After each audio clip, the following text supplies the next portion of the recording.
muy interesante lo que publicas precisamente sobre los que cumplen y los que no cumplen.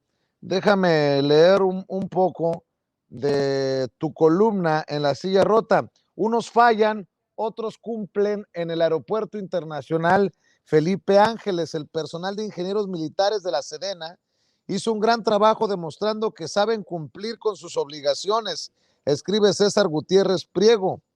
La omisión y complacencia ante la comisión de un delito ha sido el factor que ha propiciado la impunidad dentro del país. En últimas fechas se han desatado diversos actos de extrema violencia en diversas entidades federativas. El principal problema al que nadie puede responder es ¿dónde están las autoridades responsables de brindar la seguridad pública? Ha sido una omisión mayúscula que nadie ha logrado contener y nadie puede decir el por qué no pueden con el cargo. ¿Hasta dónde está incrustada la corrupción que provocan las dádivas de la delincuencia organizada? Así es donde les pregunto a los legisladores, aquí es donde les pregunto a los legisladores qué es lo que han logrado con su trabajo legislativo para mejorar y exigir que los funcionarios cumplan con su cometido. Solo se han dedicado a crear circos mediáticos que no ayudan a reactivar la seguridad, la economía, los empleos, la educación.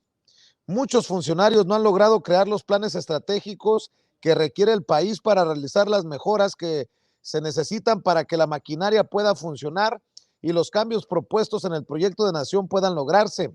Por desgracia, solo convulsionan a la población con meras ocurrencias, provocando que los de la derecha tergiversen los objetivos de la transformación de México ante la falta de medicamentos, empleos, atención médica, seguridad pública, inversión para aquellas pymes que desean salir adelante, etcétera.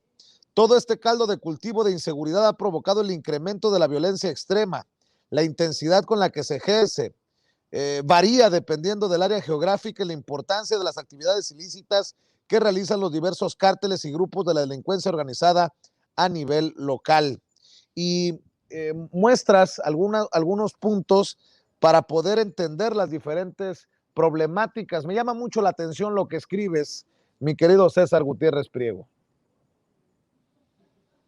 De alguna forma explico, ¿no? Cómo vemos a elementos militares que están cumpliendo con las obligaciones de seguridad nacional, de seguridad interior que les corresponden, que han hecho un trabajo titánico en cuanto a la construcción y entrega del Aeropuerto Internacional Felipe Ángeles, y que por otro lado, desafortunadamente, también vemos a muchísimas autoridades del fuero común, ¿no? Municipales, estatales, que no están cumpliendo con las obligaciones que les corresponden.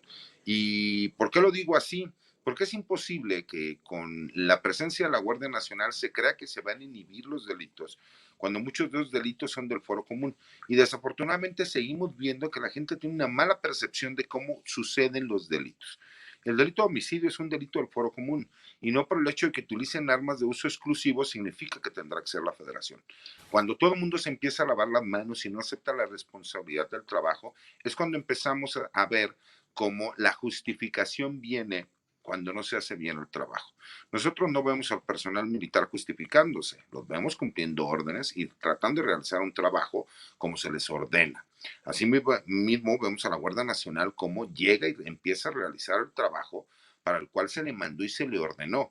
Por supuesto que hemos visto algunas deficiencias, son áreas de oportunidad para poder mejorar, pero lamentablemente seguimos viendo policías municipales y policías estatales que no cumplen con sus obligaciones. No digo que todas, hay muchas que sí vemos que están haciendo un esfuerzo, que están haciendo un trabajo para tratar de todas esas omisiones que han tenido en el pasado, tratar de mejorarlas. Pero lamentablemente muchas veces ponen gente que no tiene la capacidad para realizar ese trabajo. Y hacia eso va enfocada esta columna, como unos sí cumplen y otros simple y sencillamente no cumplen y tratan de justificar haciendo el juego político, la clase de ineficiencia que tienen en cuanto a lo que son sus obligaciones que brindar seguridad pública. Y precisamente para cerrar, mi querido Ramiro Padilla Tondo, nada más para que ardan los de la oposición, hoy recibió el presidente Andrés Manuel López Obrador al flamante embajador de México en España,